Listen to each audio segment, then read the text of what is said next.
Notice a wise man is patient, not swift to anger, nor hasty of speech. Whoa, there's an interesting one. How would we as seniors have had a different high school experience of 4 years if we could learn to keep our mouth shut? Whoa, how profound is that? Instead of telling, here's the observation. There is nothing wrong with having an opinion. You need to have lots of opinions. But why do you feel the need to always share your opinion? No. She needs to know what I think. Why? Well, because it's what I think.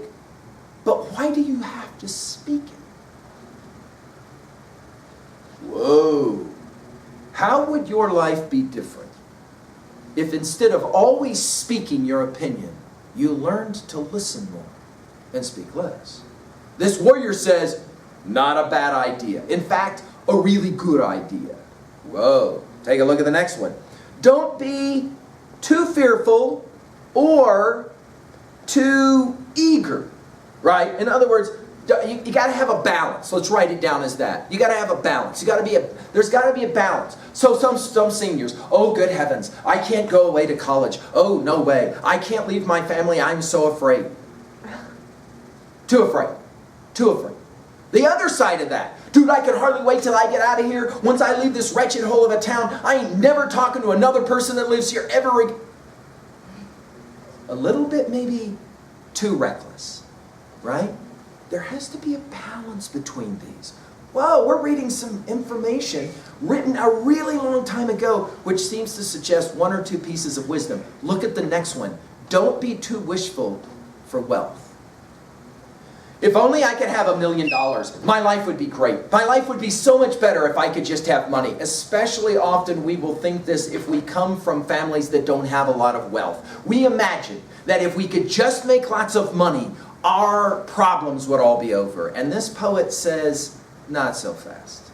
Not so fast. Having wealth sometimes can be the source of a lot of problems. Right? Again, there's a balance that we're trying to shoot for. Notice he finally says, don't be too eager to make a promise. Some of us will say, woo. Just think about this in terms of human relationships. How many times in the 4 years of high school have we made the promise to another individual? It can either be in relationships about love or relationships of friendship. And we made the promise and then we broke the promise. And then we made another promise and then we broke the promise. And then we made another promise and we broke the promise.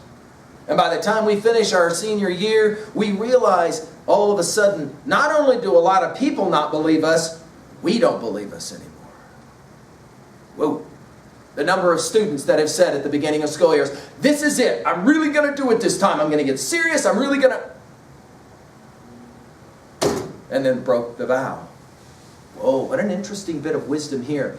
Don't make a promise until you think about what really is involved in that promise.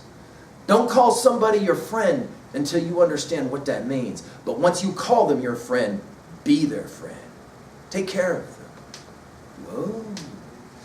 Very interesting. I once had a senior that read these lines and said, biggest mistake of my life was dropping the L word all the time through high school. Everyone I met I was going to be in love with. Always in love. Always using the L word. And by my senior year, it means absolutely nothing to me. Whoa, this poet says, you got it. Because love is a vow. Love is a vow. A promise. I will take care of you. I will take care of myself. Wow. Some very interesting Anglo-Saxon words of advice here. We're now back on page 28.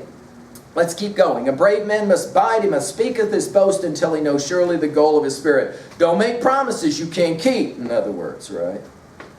I'm on page 28, line 66. Now let's go to work with it. A wise man will ponder, that is to say think, how dread is that doom when all this world's wealth shall be scattered, and waste is now over all through the regions of earth. Walls stand rime covered and swept by the winds. The battlements crumble, the wine halls decay. Joyless and silent, the heroes are sleeping where the proud host fell by the wall they defended.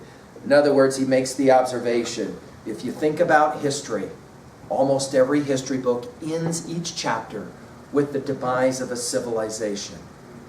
Whoa, that's the nature of the world, the history of the world. It's a very kind of pessimistic view that we have here. The greatest warriors are now all gone. We keep reading. Notice the heroes are sleeping where the proud host fell by the wall they defended. Some battle launched on their long last journey. One a bird bore over the billowing sea, line 75. One the grey wolf slew. One a grieving earl sadly gave to the grave's embrace. The warden of men hath wasted this world, till the sound of music and revel is stilled, and these giant-built structures stand empty of life. He imagines... I once had an experience that brings this to mind. I had the privilege of being in a stadium and watching a ball game filled with people. It was amazing. Later, that stadium was emptied and condemned and began to dilapidate, and I was able to visit it. And it was dead silent. And I was reminded of these lines. Where once there was singing in the halls, now silence. Nothing is there anymore. Wow. A possible understanding of this is maybe this one, to try and not be so pessimistic and make this a little more upbeat. When you have opportunities for joy, enjoy those opportunities. Take them as very serious because they are moments of joy for you.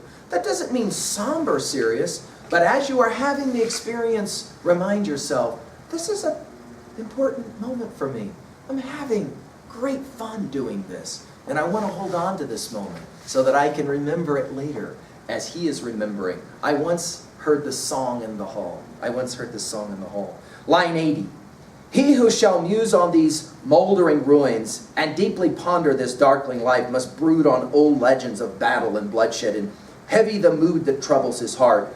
Where now is the warrior? Where is the war horse? Top of page 29. Bestowal of treasure and sharing a feast. Alas. This word, alas, it's an important one when we get later in the 20th century to T.S. Eliot's Hollow Men. Alas means this. If you ask your pal, how's it going? And your pal goes, good or bad? See how that works? Alas here is sad. Right? Can I say it this way? Live your senior year in such a way that on the day of graduation, you don't feel, alas, but you feel like you've used it. You've used your senior year. You've used your last year of high school, and it's been a positive experience. Not that you didn't screw up, not that you didn't make mistakes, but you learned from those mistakes. All right, let's finish reading this poem, shall we? Notice I'm on page 29, line 86 and following. Alas, the bright ale cup, the briny-clad warrior, the prince in his splendor, those days are long sped in the night of the past, as they have never had been. And now remains only for warriors' memorial, a wall wondrous high, with serpent shapes carved. Storms of ash spears have smitten the earl's carnage of weapon and conquering fate. Storms now batter these ramparts of stone, blowing snow and the blast of winter enfold the earth. Night shadows fall, darkly lowering from the north, driving raging hail in wrath upon men. Wretchedness, notice this word keeps coming up. I've had students that write that word down at level 1 and say, this is a poem about wretchedness. Wretchedness fills the realm of earth, and fate's decrees transform the world. Here, wealth is fleeting. Friends are fleeting. Man is fleeting. Maid is fleeting. All the foundation of earth shall fail. Whoa! Fleeting. Short-lived. Money, short-lived. Friends, short-lived. Whoa. A very pessimistic view that says you only live for a short period of time. And because you only live for a short period of time, use that time wisely. As we have pointed out to you before, from the time you were very young, they were teaching you this truth when they took you to the park. I don't want to leave the park and go in the van. I want to stay and swing. I want to keep swinging. No. You have to leave the park. They were teaching it to you at a very young age. Everyone's got to leave the park and go to the van. Nobody gets to stay at the park and swing forever. If that is true, And the last time I checked, you didn't meet nobody 200 years old. There's a reason for that. If that is true, then why not swing at the park well? Think about how you can take a really pessimistic idea.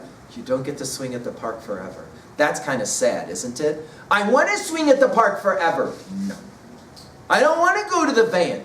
Nobody asked what you wanted. You're going to the van. You were being taught this from the time you were very young. If that is true, then why not swing well? Why not enjoy every moment you get to swing, knowing full well, I don't get to swing forever? Why not enjoy the park? This is the observation. And for the students that say, the park sucks, the only reason you say that is because you don't know about how much the van sucks. That's the point of this. The van sucks, not the park. Not the park. So enjoy the park. Enjoy the swinging at the park. Enjoy the experience of being at the park.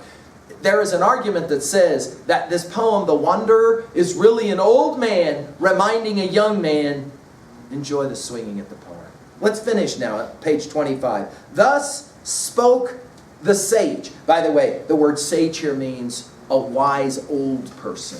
That is to say, someone who has lived a long time and seen a lot of things. Maybe we could say this. I once had this advice when I was your age. Some of the best advice I ever got. It went simply like this. When old people start talking, shut up and listen. Because 90% of what they say, you're going to want to fight against because you don't agree with it. But then you're going to turn old and you're going to go, made a lot of sense.